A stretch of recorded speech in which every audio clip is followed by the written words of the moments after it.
प्रधानमंत्री की सभा है, किस तरीके से तैयारी है, कितना इम्पैक्ट पड़ेगा लोकसभा चुनाव से पहले? देखिए 2019 में भी जब चुनाव की शुरुआत हुई थी तो उस वक्त भी प्रधानमंत्री जी जमुई आए थे। पहले ही दिन उनकी भी सभा, पहला कार्यक्रम नहीं था बट पहले ही दिन उनकी सभा जमुई में थी।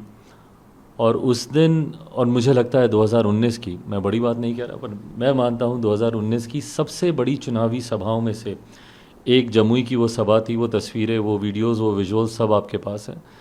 मैं मानता हूँ इस बार भी सबसे बड़ी सभाओं में से एक 4 तारीख की जमुई में जो सभा है, मेरे लिए ये बहुत, मेरे लिए, मेरी पार्टी के लिए ये बहुत गर्व की बात है कि प्रधानमंत्री बिहार में अपने चुनावी कैंपेन की शुरुआत जमुई से कर रहे हैं, मेरी कर्मभूमि से कर रहे हैं।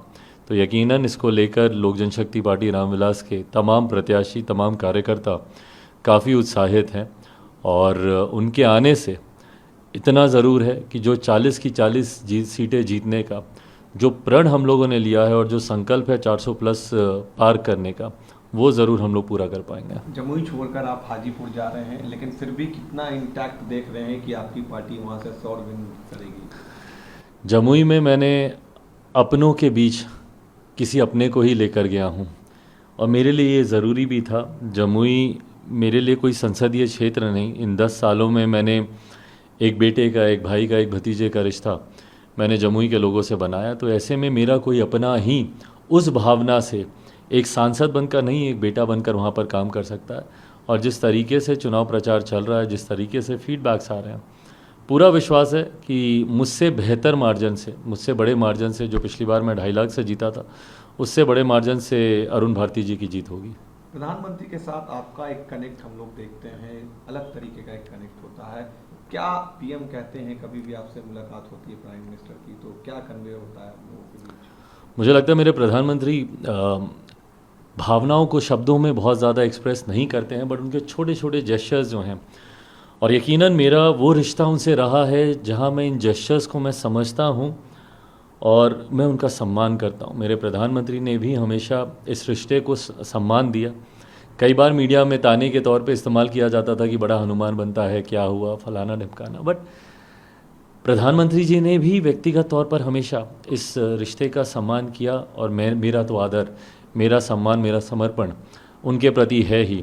छोटी मुलाकातों में जिस तरीके से कभी उनका मुझे गले लगाना, या अभी उस दिन जिस दिन भारत रत्न दिया गया था, जिसमें बिहार के हम सब के गौरव, हम सब के सम्मान आदरणीय कर्पूरी ठाकुर जी को भी भारत रत्न से सम्मानित किया गया, तो उस दिन मुलाकात में जिस तरीके से वो मेरी पीठ थपथपा कर गए, तो ये छोटी छोटी चीज़ें हैं जो उनके प्यार को मेरे प्रति दर्शाती हैं।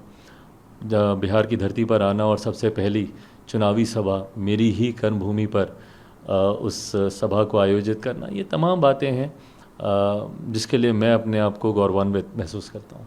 लालू यादव ने आज अपनी बेटियों के साथ नारियलनाथ में पूजा की है, चुनावी कैंपेन की शुरुआत की है, क्या कहेंगे इस पर? क्योंकि एक परिवारवाद का टैग उन पर लगता है, और दूसरी तरफ देखें तो कहीं ना कहीं आपने पार्टी ने भी एक उम्मीदवार उतारा है जो परिवारवाद पे कहा जा रहा है कि उनको भी परिवारवाद की नज़र से देखा जा रहा है। देखिए, मुझे लगता है परिवारवाद की बहुत खूबसूरत परिभाषा मेरे प्रधानमंत्री जी ने लोकसभा के अंतिम सत्र में अपने संबोधन के दौरान उन्होंने दी, जब उन्होंने इस बात को स्पष्ट तौर से कहा कि परिवारवाद वो नहीं होना चाहिए जहाँ पे एक राजा का बेटा राजा की ही भूमिका में चलता रहे। हैविंग सेड दैट, अगर कोई अपनी मेहनत से, अपने परिश्रम से अगर ऊपर उठकर आ रहा है तो ज़रूर उसको मौका मिलना चाहिए। ऐसे में मैं मेरे जीजा जी को सिर्फ इसलिए चुनाव ना लड़ाऊं क्योंकि वो मेरे जीजा हैं, ये भी उचित नहीं है। उनमें अपनी काबिलियत है, और मुझे तकलीफ़ कई बार इस बात की भी होती है कि मेरे अरुण भारती जी की उनके पूरे व्यक्तित्व को, उनकी पूरी काबिलियत को समाहित कर दिया जाता है ये बोलकर कि चिराग पासवान के जीजा हैं।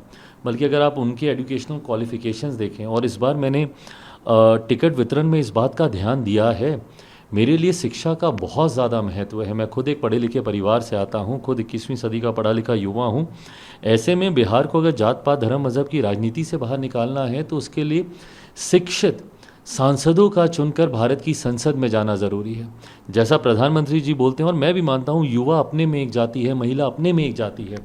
ज़रूरी है समाज में इस समीकरण को आगे लेकर आने की। मुझे खुशी है मात्र 5 सीटों पर मैं चुनाव लड़ रहा हूँ, पर आप उसमें से देखेंगे युवाओं का, महिलाओं का, हम लोगों ने नारी वंदन अधिनियम अभी हम लोगों ने पारित किया, 33% की बात हुई, मैंने तो 40% दिया। 5 सीटों में से 2 सीटें महिलाओं की हैं, उसमें से युवा महिला भी हैं, अनुभवी महिला भी हैं। ऐसे में बाकी की 3 सीटें खगड़िया से राजेश हैं, अरुण भारती जी हैं, मैं भी अपने आप को युवा की श्रेणी में ही गिनता हूँ। तो ऐसे में युवाओं का भी रिप्रेजेंटेशन है, महिलाओं का भी रिप्रेजेंटेशन है, शिक्षा का भी उतना ही बेहतर रिप्रेजेंटेशन इसमें किया गया। तो मैं मानता हूँ कि ऐसे लोगों का आना चाहिए। जस्ट बिकॉज कि आप किसी के परिवार से हैं और आप में काबिलियत हो तब आपको रोक दिया जाए, ये गलत है। आरजेडी को लेकर क्या कहेंगे? उन्होंने ऑफिशियल अनाउंसमेंट नहीं किया है, सिंबल दे रहे हैं, अपनी बेटियों को चुनाव लड़ा रहे हैं। नहीं, ठीक है, ये उनकी सोच है। देखिए, अंतोगत्वा मुझे लगता है everything boils down to your talent, your potential. अगर आप में वो काबिलियत रहेगी तो आप आगे बढ़ेंगे। और ये एक ऐसा क्षेत्र है जिसमें आपका भविष्य पूर्णतः जनता के हाथ में होता है। अगर जनता को आप पे विश्वास नहीं रहेगा, अगर जनता को लगेगा कि ये बिना किसी काबिलियत के सिर्फ परिवारवाद के नाते ही सामने आ रहे हैं, तो संभवतः जनता आपको नकार देगी। पर अगर जनता को आप में वो विश्वास दिखेगा, वो काबिलियत दिखेगी, तो जनता आपका साथ देगी। कल दिल्ली में इंडिया अलायंस ने एक बड़ी सभा की अरविंद केजरीवाल की गिरफ्तारी को लेकर, लेकिन आज अरविंद केजरीवाल को 15 दिन की कस्टडी के लिए जेल भेज दिया गया। विडम्बना देखिए भाई, कल जिस रामलीला के मैदान में अरविंद केजरीवाल जी की गिरफ्तारी के खिलाफ इतना बड़ा एक इंडिया अलायंस के घटक दलों का एक कार्यक्रम आयोजित किया गया था, हेमंत सोरेन जी के लिए भी उन लोगों ने ये कार्यक्रम किया था। ये वही अरविंद केजरीवाल जी हैं जो उसी रामलीला के मैदान में अन्ना हजारे जी के साथ एक पर्ची लेकर घूमते थे, जिसमें भ्रष्टाचारियों की सूची होती थी। विभिन्न दलों के तमाम नेताओं का उसमें जिक्र किया जाता था कि ये वो नेता हैं जिन्होंने भ्रष्टाचार किया है। आज ना सिर्फ वो खुद भ्रष्टाचार के आरोप में अंदर हैं, बल्कि उस मंच पर अधिकांश वही नेता हैं जिनके नाम वो उस पर्ची में लेकर घूमते थे। ऐसे में जवाब इन्हीं को ही देना है। अगर आप संवैधानिक संस्थाओं पे विश्वास नहीं रखेंगे तो देश अराजकता की ओर जाएगा। ऐसे में मेरा विश्वास है कि ये संवैधानिक संस्थाएं, अगर आपने गलत नहीं किया तो आपके ऊपर कोई आरोप लगेगा भी नहीं। जांच में अगर आप पाक साफ अगर आप साबित हुए तो आपको चिंता करने की आपको ज़रूरत नहीं है। बट हाँ, अगर आपके ऊपर ऐसे आरोप लगे हैं और उसकी जांच हो रही है, ये भी आपकी विश्वसनीयता के ऊपर सवाल खड़े करता है। एक आखिरी सवाल, क्या नतीजे देख रहे हैं, क्या रिजल्ट देख रहे हैं 40 सीट पर बिहार में आप लोग? मैं इसको आंकड़ों के साथ मैं कहना चाहूँगा और मैं स्टैट्स के साथ मैं चाहूँगा कि हम लोग इसका अच्छे से हम लोग इसका आंकलन करें। मेरा विश्वास 40 की 40 सीटें हम लोग जीतेंगे। क्यों? क्योंकि 2019 में भी हम लोगों ने चुनाव लड़ा था और 2019 में हम लोग 3 दल एक साथ थे, जहाँ पे भारतीय जनता पार्टी थी, मेरे मुख्यमंत्री जी की पार्टी जनता दल यूनाइटेड थी और हम लोग की पार्टी थी लोक जनशक्ति पार्टी। ऐसे में इन 3 दलों ने मिलकर 40 में से 39 सीटें हम लोगों ने जीतने का काम किया। और कुछ एक सीटों को छोड़ दें तो अधिकांश सीटों का मार्जिन मुख्यमंत्री जी के 2019 में आने के बाद जो मार्जिन सीटों का बढ़ा, हर सीट 1.5 लाख, 2 लाख, 2.5 लाख, 3 लाख के मार्जिन से हम लोगों ने जीतने का काम किया। ऐसे में आज की तारीख में ये गठबंधन और मजबूत हुआ है। उस वक्त 3 दल थे, 2 और मजबूत दल हम लोग के साथ गठबंधन में जुड़े हैं, जहां एक तरफ आदरणीय जीतन राम मांझी जी की पार्टी है तो वहीं उपेंद्र कुशवाहा जी की भी पार्टी का समर्थन इस बार हम लोग को मिला है, जो पिछली बार नहीं था। तो ये हमारे गठबंधन को और मजबूती देता है। तो ऐसे में मेरा विश्वास है कि पिछली बार जो 1 सीट की हम लोग चूक कर गए थे किशनगंज की, वो भी सीट हम लोग हासिल करेंगे और 40 की 40 सीटों पे एनडीए के प्रत्याशी जीतेंगे। एक आखिरी सवाल, पिछली बार आपके फादर थे लोकसभा के समय, इस बार वो नहीं रहेंगे, किस तरीके से उनके लेगेसी को और उनके याद को लेकर आप जाएंगे? उनकी याद हमेशा मेरे दिल में है और उनका आशीर्वाद हमेशा मेरे ऊपर है, ये मैं मानता हूँ। और यही कारण भी है कि मैं तमाम विपरीत परिस्थितियों से जूझते हुए यहाँ तक मैं पहुँच पाया हूँ। हैविंग सेड दैट, मेरी लड़ाई ही उनके आदर्शों, उनके सिद्धांतों को आगे लेकर चलने की है। पापा से जो कुछ सीखा है उन चीज़ों को धरातल पर उतार सकूं। विकसित बिहार का सपना उनका था, बिहार फर्स्ट, बिहारी फर्स्ट की सोच वो लेकर आए थे, उस सोच को मैं धरातल पर उतार सकूं, इसी दिशा में कार्य कर रहा हूं।